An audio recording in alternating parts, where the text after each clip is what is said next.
Welcome to Motherhood Unstressed, a podcast for anyone who wants to let go of stress and anxiety, take their power back, and learn how to create a truly beautiful life. Each week, I'm speaking with amazing individuals who are experts in the field of entrepreneurship, fitness, nutrition, motherhood, sex, and so much more.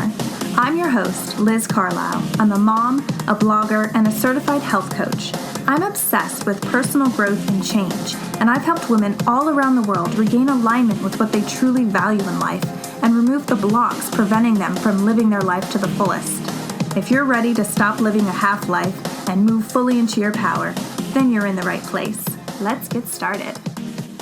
Hey guys, in this episode I'm speaking with Danish actress and author of the book Hygge, Tourelle Soderberg, and I had to fast track this episode and release it early because I think the content is so important, especially at the end of the year when we're all reflecting on the past year and what we've accomplished and what we've done. And I think when you listen to this episode, it's going to remind you how important it is to be present with those that we love and create an energy in our home of peace and calm and gratitude. And I loved recording this episode because I'm someone who struggles with, getting to the next thing, doing the next thing, accomplishing the next goal. And it's hard for me to actually stop and reflect and be present. But I'm telling you, that's where the miracle of life happens. And she talked about it in the episode. When you connect the dots of your life, it's all of those beautiful moments that you have with your family and your friends that you have intentionally created. You've created a space and an environment for those events to take place. And that, when you look back, when you're old and in your deathbed, that's what you're going to remember. And that's where the magic happens of life. So I could go on and on about this, but this episode speaks to my heart so much. I know it's going to touch yours. And my hope is when you listen to it, you really embody what Marie shares, the teachings that she gives. And it's really all about getting out of your head and connecting back to your heart, which is really everything. Because when you do that, your life is magic and it changes for the better. So enjoy. This episode is brought to you by Branch Basics. This is the green cleaning company, and they give you one concentrate when they send you your starter kit, and it can literally be diluted into different amounts and clean every single aspect of your home. And why would you do this? Why wouldn't you just go to the store and pick up some bleach or something like that? Well, it's because Branch Basics has completely green, biodegradable cleaning ingredients in their product, and it's not going to poison your pets. It's not going to poison your children. You can safely clean your home, and it's not going to destroy the environment and create a actually hazardous and chemical-filled environment, which, is something that's really important to me. And if you're a mother, you just want to do your best, Branch Basics is going to make that really super easy. And I've been using it for weeks and weeks and weeks, and my house is perfectly clean. And so you're not worrying about, well, if I'm not using bleach, I'm not cleaning enough. It's not true. It will absolutely clean your house, and you are doing it in a safe way. So if you head on over to branchbasics.com, remember to use the code LIZ15 for 15% off your starter kit. This episode is also sponsored by Motherhood Unstressed CBD supplements. Guys, these are the supplements that I created with the intention of helping you battle stress and anxiety in a natural way. These supplements also contain ashwagandha, which is amazing for stress. It works on the HPA axis, which is the hypothalamic, pituitary, and adrenals, and it helps you battle stress in a natural way. It also contains green tea extract, which is amazing for brain health, and it's full of antioxidants. And so you're really getting a beautiful combination of ingredients to help you feel better and less stressed, which is really what life is all about. And when you can feel grounded and calm, you're really able to take on the day from a place of strength and love, which again is what this show is all about. So if you head on over to motherhoodunstressed.com, you can find the supplements there.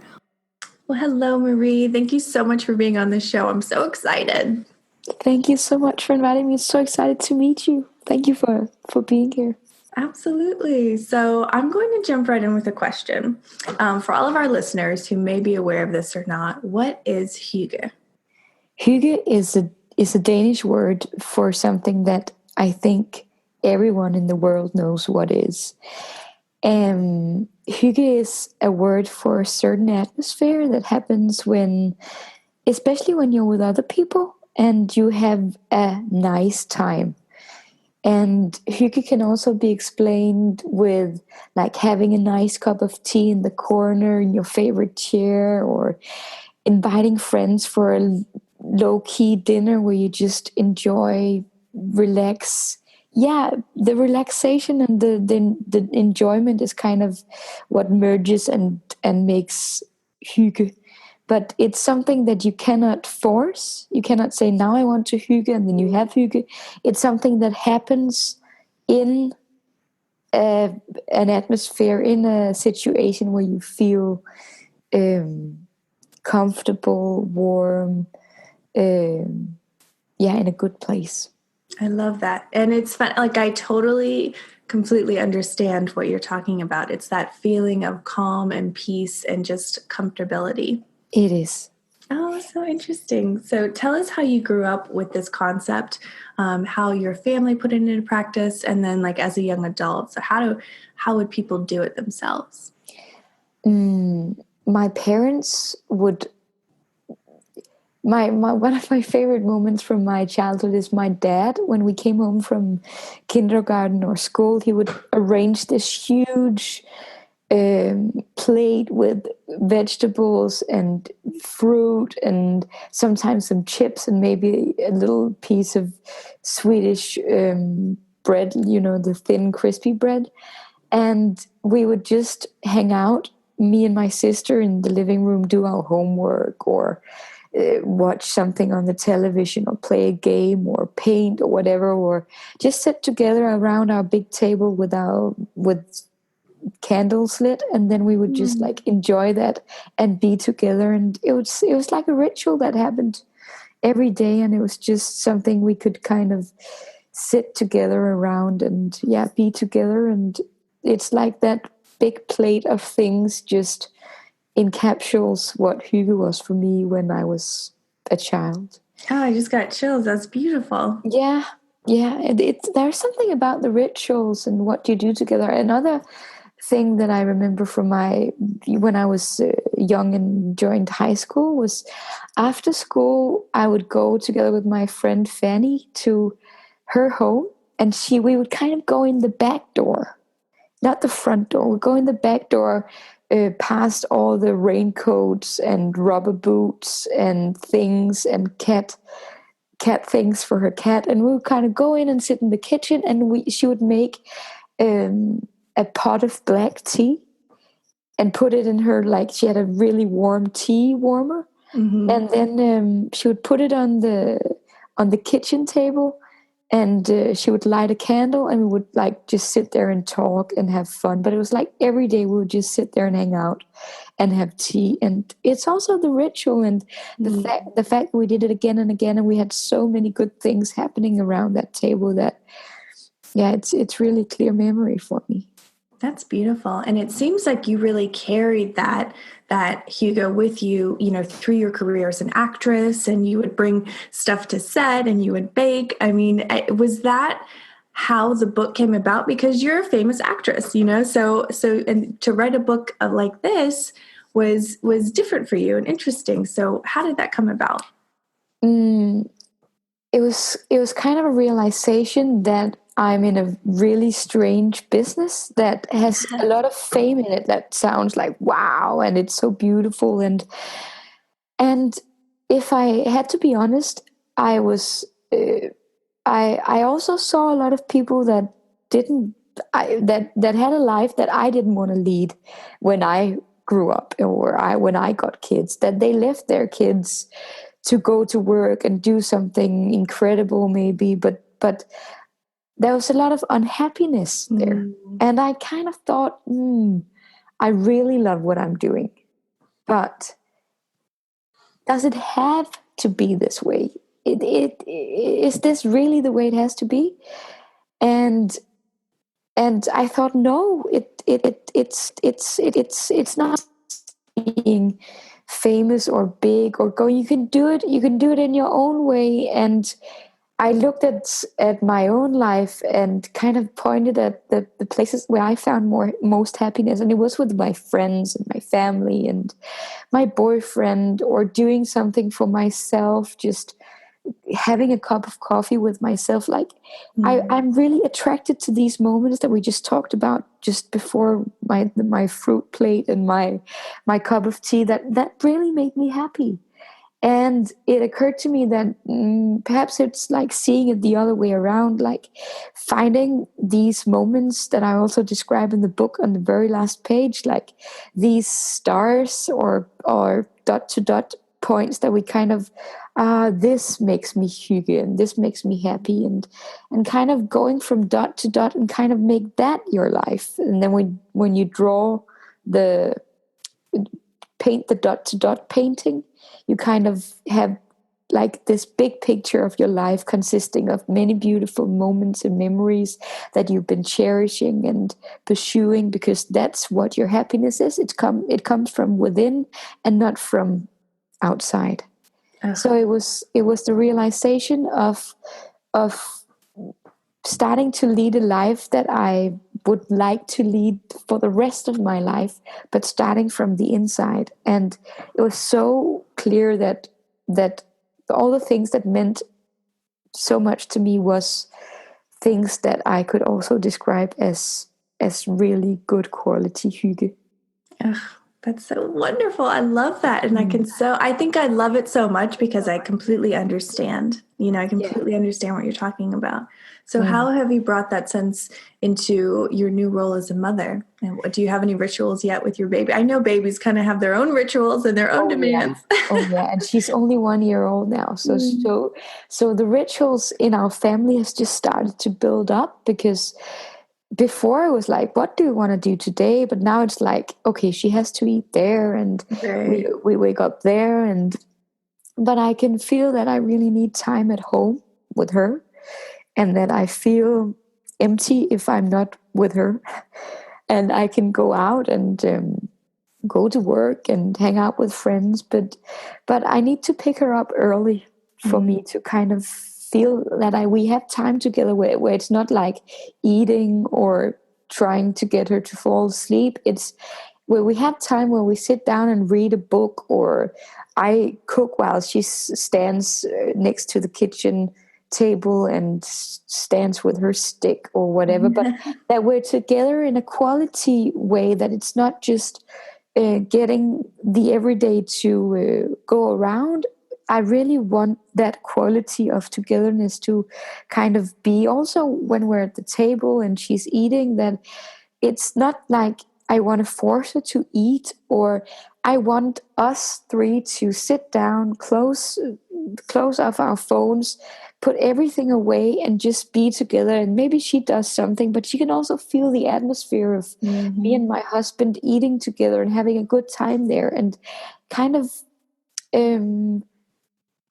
cherishing those moments of togetherness where we can be together and kind of make her swim in that pool that moves between my husband and I, that kind of creates this hygge atmosphere for her to grow up in, is what I'm really sometimes struggling with, and sometimes it works out perfectly, but that's really where I find quality in my time with my baby. That's beautiful. And I think it is. It's a presence and it's an energy. It is. You're actively, intentionally creating that in your home. And I think that's so important. It is. Like everyone's running around so busy, life is very, very fast. And so to bring that, to create that, in your space, in your home, I think is life-changing for your children. It is.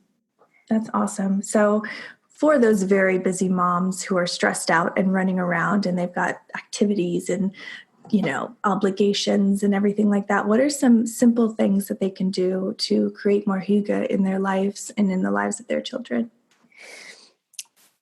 I met a woman the other day that told me that in Danish we have a saying called the black conscience, that if you keep feeling bad about not being enough. So she says, forget that, throw it out. And I was like, okay, yeah. Because you never feel that you're enough. You feel you have to, we have obligations. We need to do the laundry, we have to cook, we have to get the family going, and we're doing the best we can. So if we throw out the black bad conscience And we started the thing I do when I come home with with Roberta, my daughter, is I light a candle and I kind of sit down with her and kind of spend 30 minutes, 1 hour, 1.5 hours before I start to cook, to just like, if she wants to go around, I can follow her and I can just go with her impulses. And it could also just be 5 minutes, but I think that really being present, like really turning on, being present, and not having any ideas for now we want to do this, or but I feel that most Hygge comes from when I meet my child where she is, and we at that and let something come up by itself, but without me forcing. Let's do Lego now, or let's read a book. If she's into something else, I just look at her and I follow her and I see, okay, you want to go to the living room, okay, you want to go up in the sofa, okay, you want to be tickled, all right, okay, you just discovered these, she loves to eat these lights. And I just see what she wants to do, and we kind of meet in that, and that becomes our quality moment because we're present with what there is. And sometimes she just wants to sit on my arm and we can go down and do laundry, or but that we're just together without trying to make the togetherness something special, but just promising ourselves to be with what is. And sometimes that can be so difficult, but I find that that's the source to the most Hygge. I find that, I mean, what you're talking about is such next level.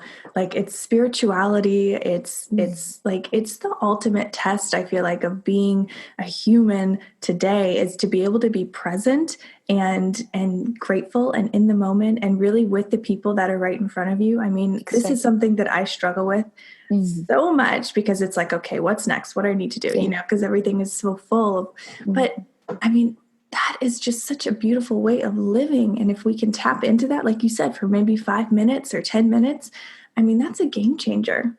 It is.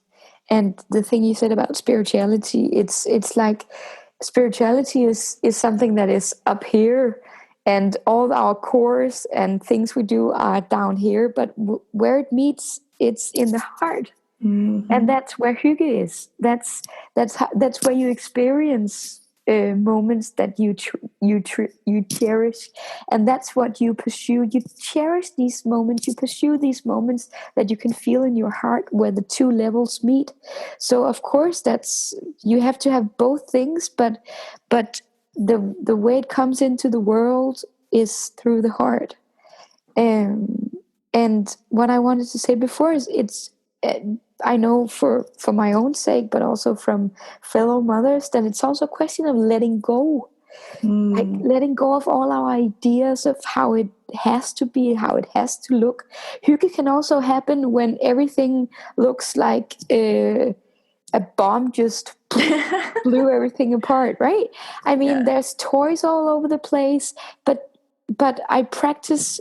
I try to teach myself to sit down in the middle of it and not stress out about how it looks, or but be with what there is, and maybe clean and do these things when she's in bed. Because the thing I want to do when I've been to work is come home and tidy up and cook, and I can see that, yeah, it's necessary, but I think I can also feel on her that she's, and that's another thing. My dad, who died 4 years ago, he said before he died, I was like, Dad, how do I become a parent when you're not around to kind of teach me? Because he was just like the best dad you could ever imagine. He was so present and stayed home with you if you had heartache, if your boyfriend just left you.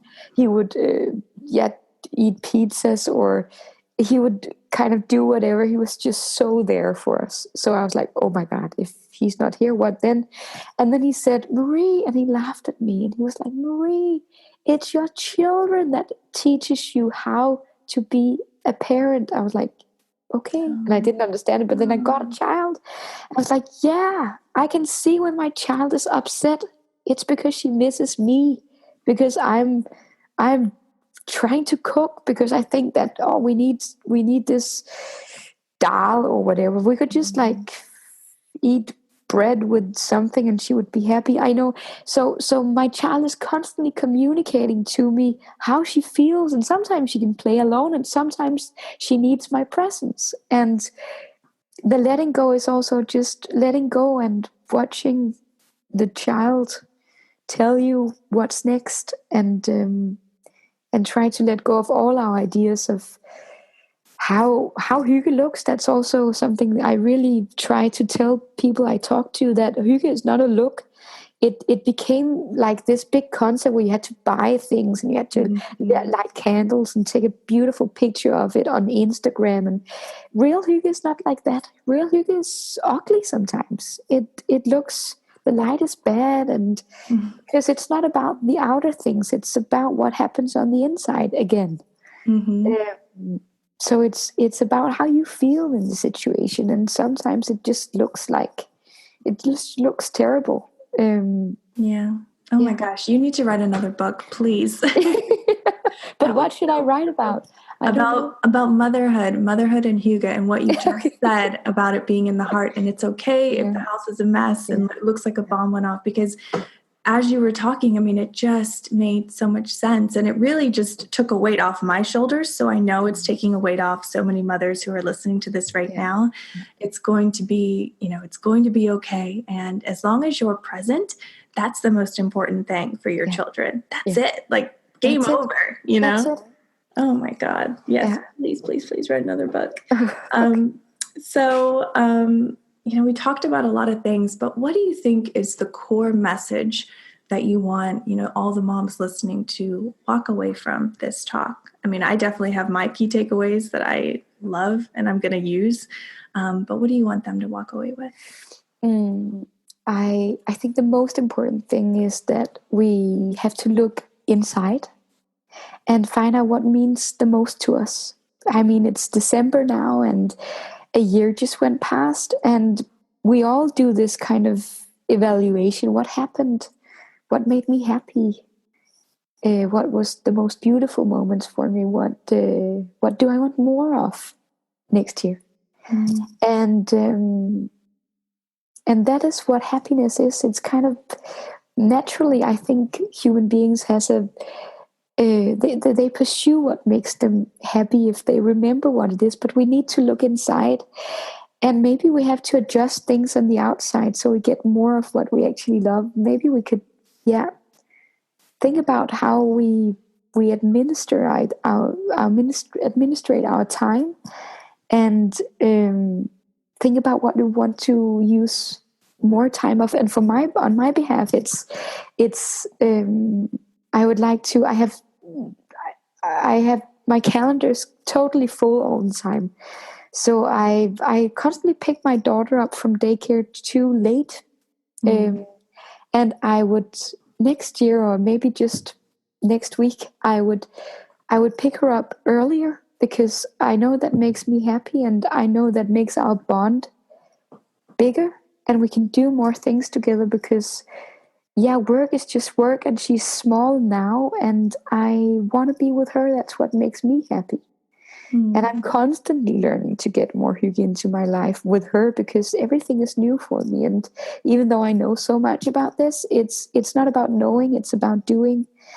And that's what it all comes down to. So I would like for the listeners to just turn on the inner eye and look into what makes me happy, and what do I need to do more of in order to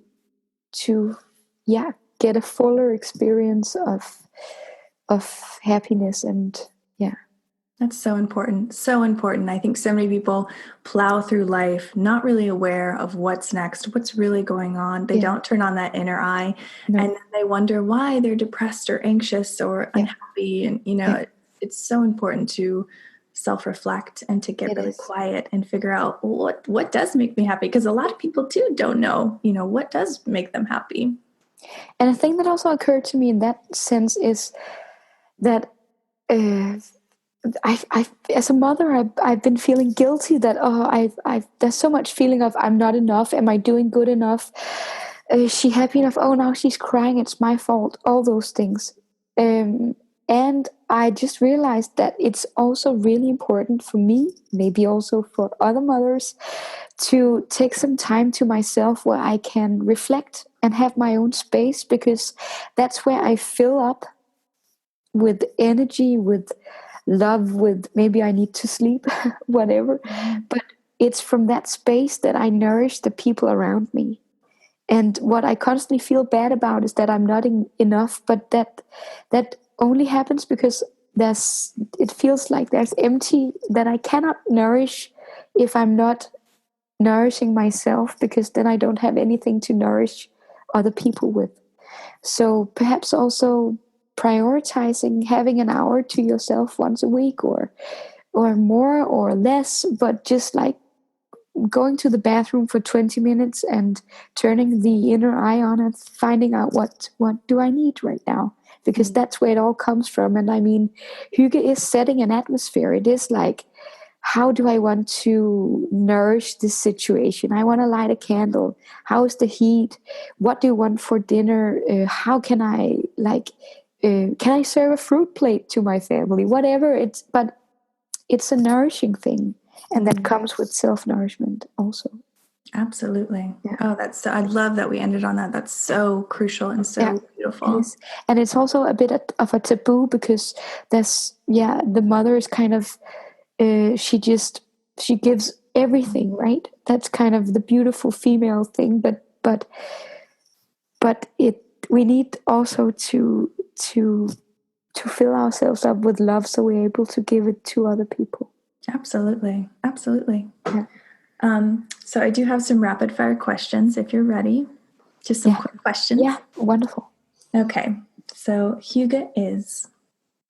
Hygge is love in a situation, given in togetherness.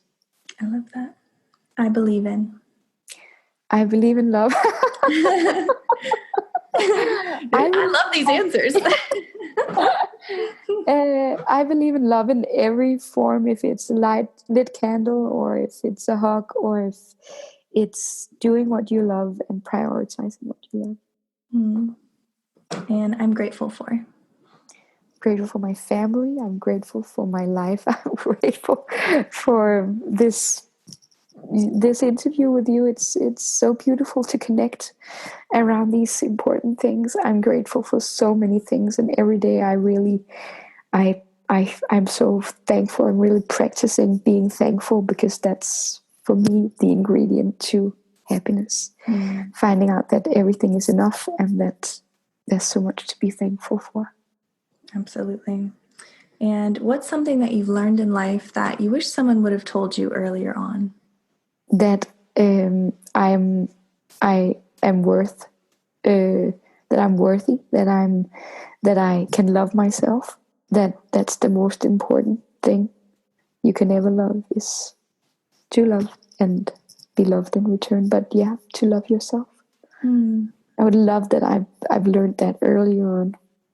No, absolutely. And I can feel that. I mean, it just comes across. It's so true. And that's how you're able to, write beautiful books like you have, and share this important message, because there is such a presence of love within you.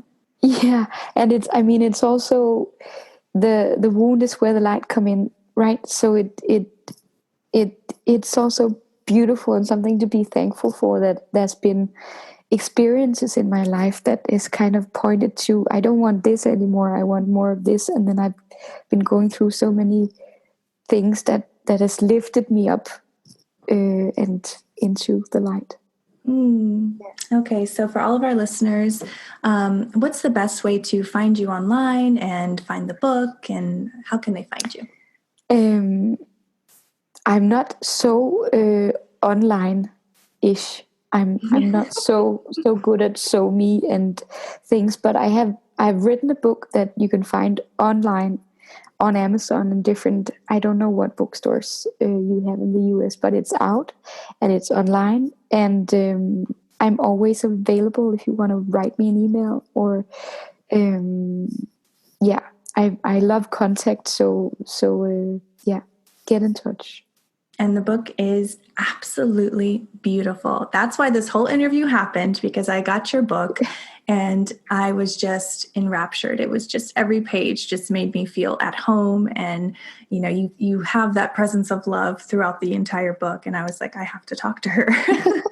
Hey guys, I hope you enjoyed this episode with Marie. Her book, Hygge, spelled Hygge, is available on Amazon or wherever you shop for books. If something in this episode touched your heart, please share it with a friend. And if you haven't already, please take 10 seconds and leave us a 5-star review on iTunes. Until next time, see ya. This episode is sponsored by Four Sigmatic. Use the code UNSTRESSED at checkout and you will receive 15% off. I love the mushroom blends. I like the chaga and the lion's mane. It gives me energy, focus, and I know I'm helping my immune system because I haven't been sick in a year. It's crazy. Also, this episode is sponsored by Organifi. Organifi is my new favorite product to put in all of my smoothies. Instead of having to juice and buy a bunch of vegetables, I literally just put the green juice into my smoothie blend and I'm getting all the greens I need for the day. Again, you can use the code UNSTRESSED at their checkout for 15% off.